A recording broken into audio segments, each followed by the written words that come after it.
Good afternoon everybody and welcome back to Richmond. As you can see, things have moved on a pace in the garage. We'll start at this end. So this section of the baseboard here is what will become the fiddle yard. This is two 5-foot long boards. You will see rather roughly I've added 100mm wide strips of OSB board. These are on either side of each board. This is bringing up to the same height as the rest of the layout. Boards on the other boards on the layout, sorry. Just so we can run trains. So we'll start here. This piece of backs in left in stop trains over in the fiddle yard and ending up on the floor and broken. A wise move, I think. There should be enough room for 6 or 7 tracks in the fiddle yard, but should be plenty for a short branch line. This is the baseboard joint. Everything is nice and pretty much level. I'm happy with that. So around here we go to what was the middle board on the layout previously in the old house. We've moved this piece here that way by about 300mm, and we've also built this new little box piece, which is about 400 odd millimeters across each side, 100mm deep. We've matched it up almost to the same height as this. Gonna need a bit of a cork sheet there, just bring it up to the same height as the rest of the track bed. We've got some cork sheet in stock. You'll see here the turntable's gone, which is now down here. That's pending fitting around here somewhere, depending on how we get on. So the advantage of this extra piece here is that you'll notice that these don't line up now, this track here and these tracks here. So we're going to make a bit more of a sweeping curve. The intention is to hopefully change this for a curved point. That'll be coming out, so the curve will pretty much start here and off we go. This will all be changed and moving around as well. And here we have the station extension board. Let me just take this top off. So this is 9mm plywood for the frames and the top, braced with maybe 1B2 or whatever the metric equivalent is. We double braced it here because this is where the baseboard joint is. So we're aligning them with cabinet makers dowels. There's the male ones there and the corresponding female ones there. 2 holes to screw it up with. And shortly we'll be adding the station board back on. This board here you may recognise as the old fiddle yard board. That will be going here somewhere. That would be the goods yard / loco shed and associated buildings. So yes, so let's get back to this. The turntable was gone. This track here, these 3 points here will be coming out. We'll have to sort this point running out. That's not that much of a problem. Bit of a shame as I spent all that work putting it in, but didn't know I was moving house to somewhere with a massive garage. So this siding here will come out, this siding here will come out, and the loco shed will be up here somewhere. We may have to extend this board one other piece, but we'll deal with that when we come to it. And yes, well, one other thing, we're resting the layout on IKEA trestles, as we discussed previously. So these are the Finvad trestles. They're about £25 each, but we managed to get some of these for the princely sum of £10 each from IKEA's bargain zone. So they're either ex-display or return stock. So we've got 4 of those at £10 each, which I thought was a bargain. And these 3 white ones we managed to find on Facebook, I believe, and I picked them up locally. So it was about £20 for the 3. One of them, unfortunately, I've broke. This one here, I caught up the circular saw, so that wing nut's broken. It does need replacing, and IKEA will provide replacements. And I also chopped the end of this bit off with the circular saw when I was using it as a sawhorse. But not to worry, it's okay. It's all nice and stable. There's none of the wobbliness that was with the old layout. Everything is nice and secure. So this piece here on the old layout was a dropped section because the intention was to build a viaduct or an embankment. That's out the window now. Disappointed I'm not able to represent the River Swale, the viaduct, which would be off around here somewhere. It's off the scene, so not to worry. So this middle board here will have the controller on it, and hopefully at some point the control panel will be here somewhere. I know this looks a bit rough. We'll improve it at some point. It was just to provide a stable joint to the next board, and it was all I could do with the material I had at the time, and without having to like cut these down and reposition everything. It's all nice and solid and you know, secure, and trains all running it okay. I wanted access to all the point motors and wires and all the gubbins under there for when I come to wire everything up. So these points here all pretty much stay as they are. That's not prototypical to the original Richmond, neither is a double slip, but we'll keep them as they are because they work nicely. But the three-way point, yeah, it's not great, but it'll do.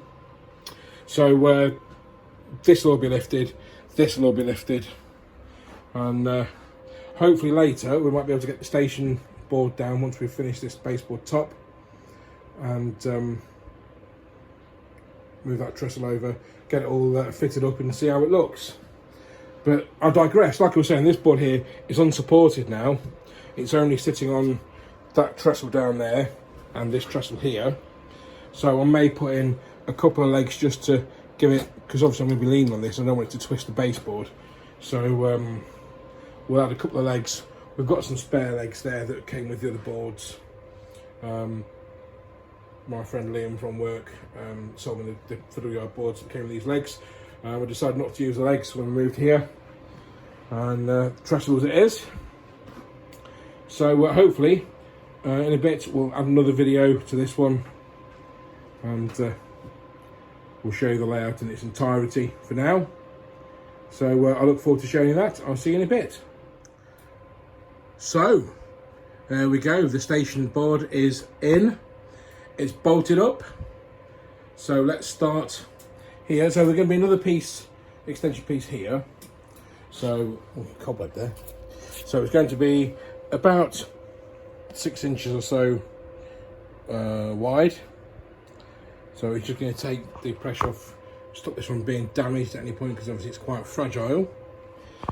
So this board here, like I say, is going to go around here somewhere. And the buffer stops are in there. Well, they will be when they are done. If you can see that, let's just focus a bit. Yep. Let's zoom out, it'll take you around the layout. So, focus again.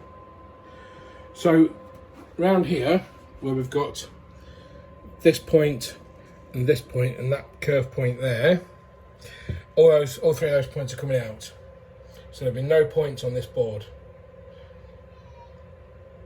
So the reasoning for that is we're going to make these two sidings longer, because it meant we can get about 2, maybe 3 coaches in them. The platform, when it's eventually lengthened, is going to be enough for about 6 coaches, maybe 4 coaches in platform 2. So we want those 2 carriage sidings to be long enough to take a full train.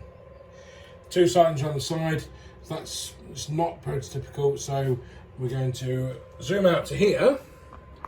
Let's just rest the phone down there.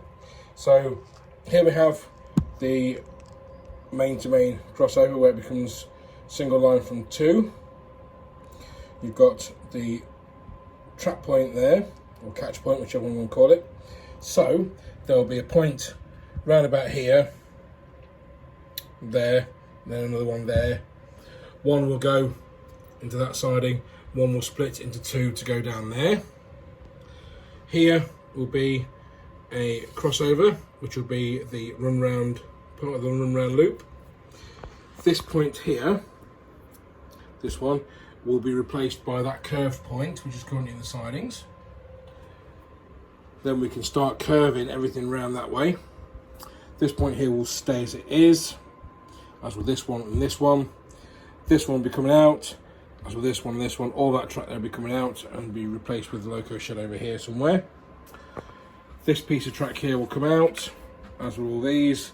Like I say, we'll make the curves gentler. These points will stay as they are.